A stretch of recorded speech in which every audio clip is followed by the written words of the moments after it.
It is Wednesday, December the 22nd, and here's a look at today's top stories in Metro Atlanta. Omicron and testing, the top headlines. Again today, pharmacies in Metro Atlanta say they're running out of at-home tests, and the lines are long at testing sites. Reporter Haley Mason is in Buckhead tonight with our top story.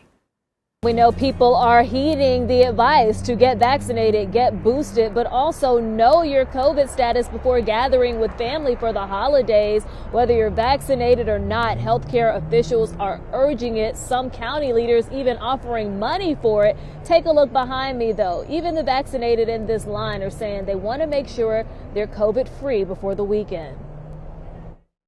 This sign hanging on the door of an Atlanta area pharmacy saying they're out of COVID tests. This as CBS to Amazon puts limits on how many take-home COVID tests you can buy.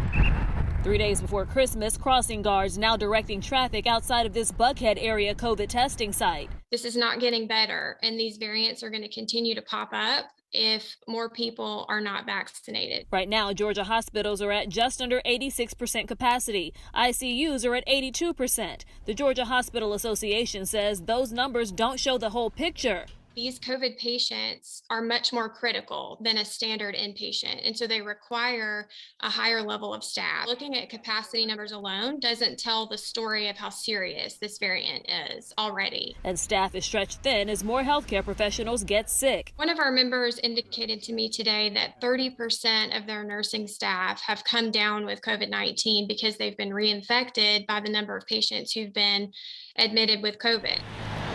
In DeKalb County, CEO Michael Thurman is trying to get all county employees vaccinated by offering incentives. They're gifting up to $500 for each employee who gets COVID and flu vaccines. We see the incentive is not a cost or an expenditure, but it's an investment. Average cost for an hospitalized COVID patient in America is $70,000. So investing $500 is a great return on that investment. If we can reduce the number of our employees and our citizens who end up infected or seriously ill.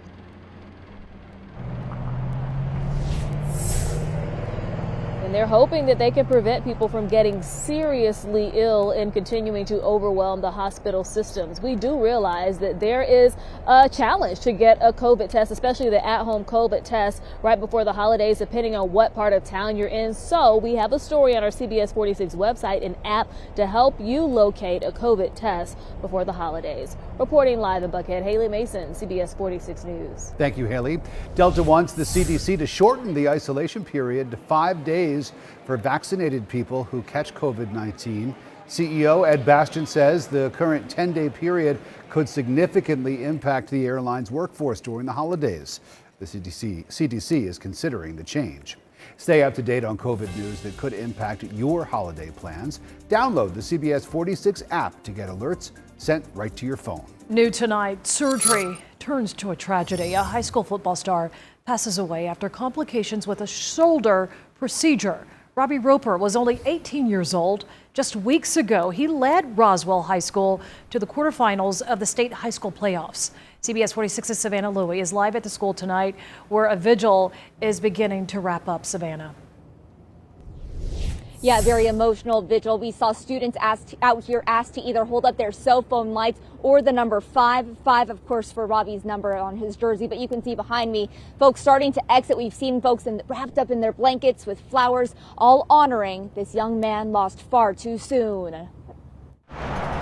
Everyone at Roswell High School knew Robbie Roper, not just as number 5, throwing game-winning touchdowns Friday nights, but as the kind of guy you could talk to before the school bell rings in the morning. Obviously, everyone knew what he could do on the field, but then, once he got in the building and actually started to, talk to people, everyone started to love him. People that don't even know how football works know Rob. Today, a community is hurting. The Roswell High School senior who led his team to a winning season last fall died unexpectedly Wednesday after complications from a recent medical procedure. My whole family is crying together, and it changed. Like, before we left, we all gave a hug to each other and all that. Robbie's family is devastated. His older sister writing, Robbie was able to touch so many hearts. I am beyond proud of the man he has become and can only wish to be half as good of a teammate, leader, and person that Robbie was. Yellow. Robbie displayed that character on and off the field, reading to young kids while in football uniform. Just one moment caught on camera showing how much he cared. He was truly like someone that everyone knew and, looked up to in a lot of ways. He cared about everyone else. In a statement to CBS46, Roswell head coach remembers Robbie's contagious, positive, and energetic attitude that will be missed by all who knew him, adding Robbie fought and battled until the very end like he did everything in life. Meantime, the team that's lost a brother holds their own families a little closer tonight. Football's one thing, but with people's families, it's already had an effect. And people telling each other they love them for the first time in a while. Robbie's family is planning a funeral service. Now, I'm also told that Robbie was a prospect for the University of Florida with a very bright future ahead. For now, reporting live from Roswell, Savannah Louie, CBS 46 News. What a set. You have to see. Get in front of your TV set right here. A volunteer firefighter pulls a woman to safety from a burning car in Savannah. The Chatham Emergency Services says the woman was trapped after breaking down on the side of the highway. The firefighter broke the rear window, pulled her out as the flames erupted.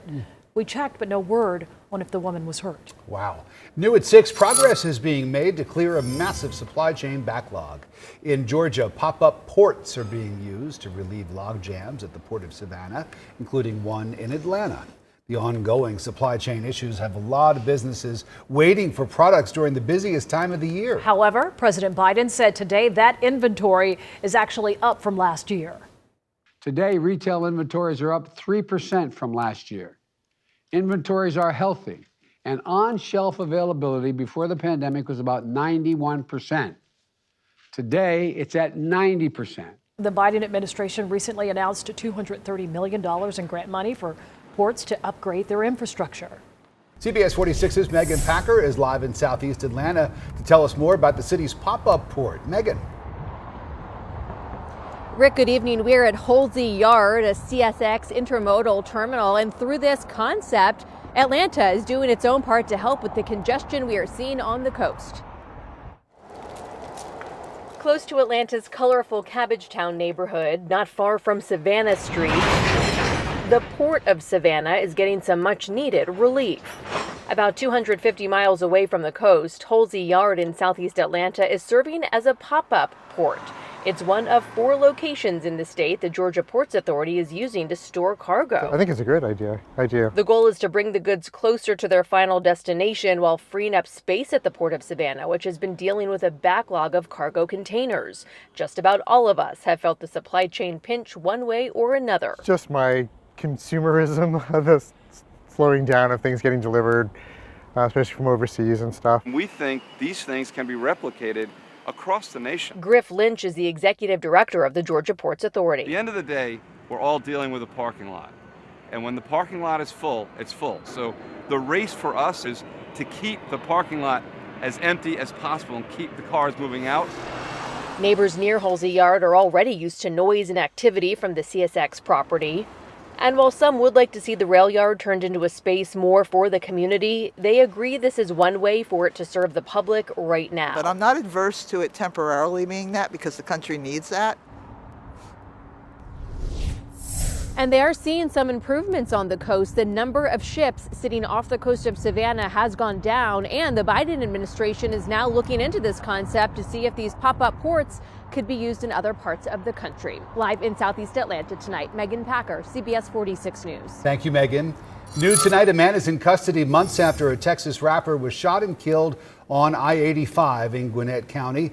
Deputies arrested James Edwards Thomas at Hartsfield-Jackson Airport. He is charged in the murder of Corey DeTage, who is known as Chucky Trill. He was found dead in a car on the interstate back in March. Still unclear if Trill was targeted. Happening now, loved ones are saying final goodbyes to 5 family members killed in a Decatur house fire.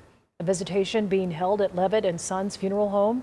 Their funeral is set for tomorrow. The service comes just one day after we learned that a 6th family member had passed away. We're told 10 people were inside the home on Jennett Lane when it went up in flames. last Tuesday. Developing tonight, a 3-year-old child undergoing surgery after police say he accidentally shot himself with an unsecured gun. This happened at a home on Misty Walk in Fairburn this morning, and South Fulton police say the boy found the gun under a bed. The gun went off, shooting the child in the abdomen. The little boy, thankfully, is now recovering at Eggleston Hospital. The child was actually up and very alert going to the operating room, and the child is now in the operating room, so we're praying that this child pulls through. When I got the call, I was very disappointed and angry on the way over here because we just got to do an education on this.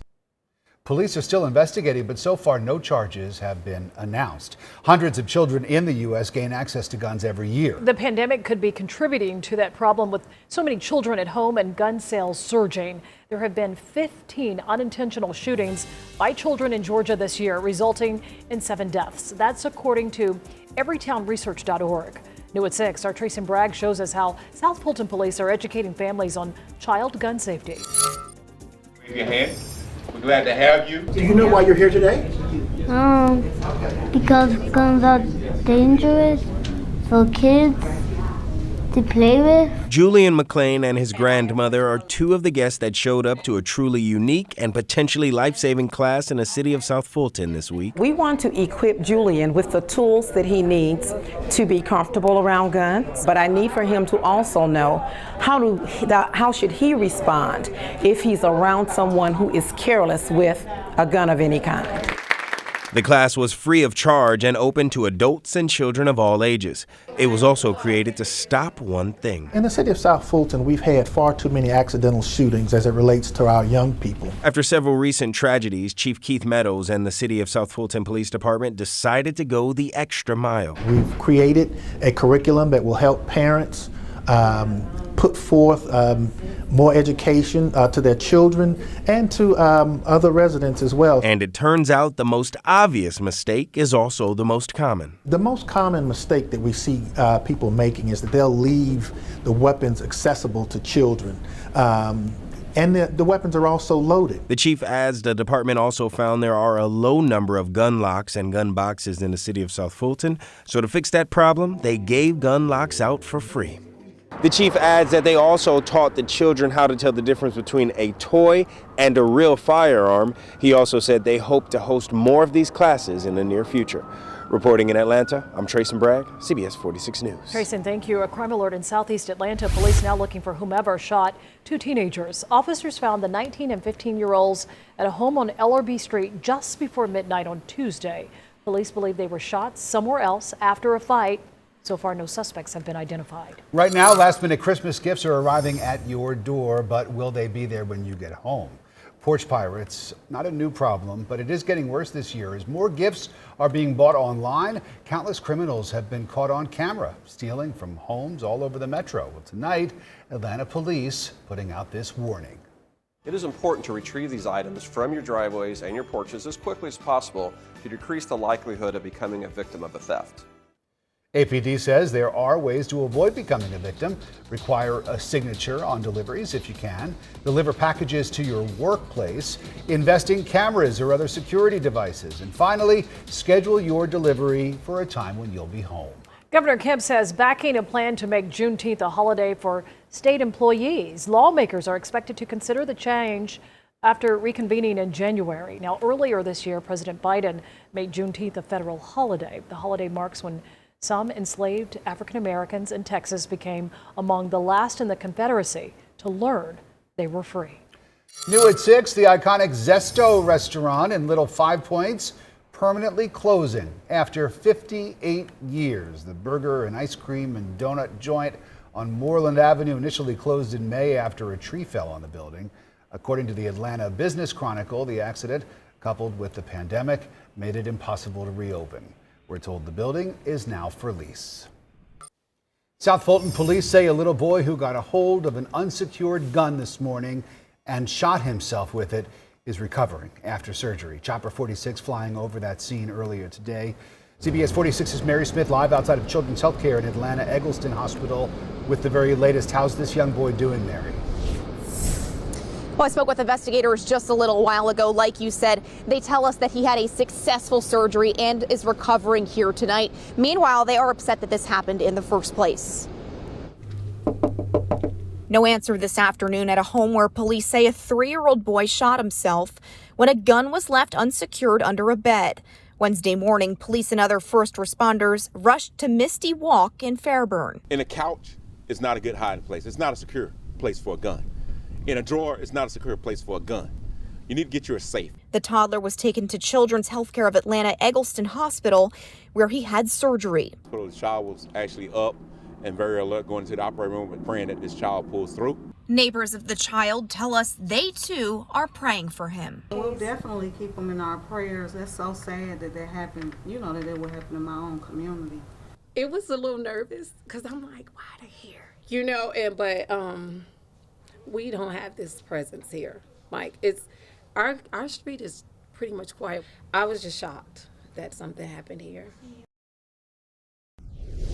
And police say this investigation is ongoing. No one has been charged at this time. We're live on the east side tonight. I'm Mary Smith, CBS 46 News. Police are tracking down leads as they search for the man wanted for allegedly shooting another man over a movie seat. This happened at a showing of the Spider-Man movie Monday night at the AMC Theater inside Phipps Plaza. CBS 46's Rebecca Schramm reports that 911 calls revealed the frightening moments for those inside that theater. I have the active shooter here. Please hurry up. One call came from the manager of the AMC Theater inside Phipps Plaza at about 10:45 p.m. I don't know what's happening. There's people running and I hear gunshots and we're hiding. Me and my staff are hiding. 2 more calls came from moviegoers. There was a shooting in the movie theater. What's the address? I'm not sure. I'm in Phipps Plaza in the mall. It's the Spider-Man movie theater. And you just heard one shot, right?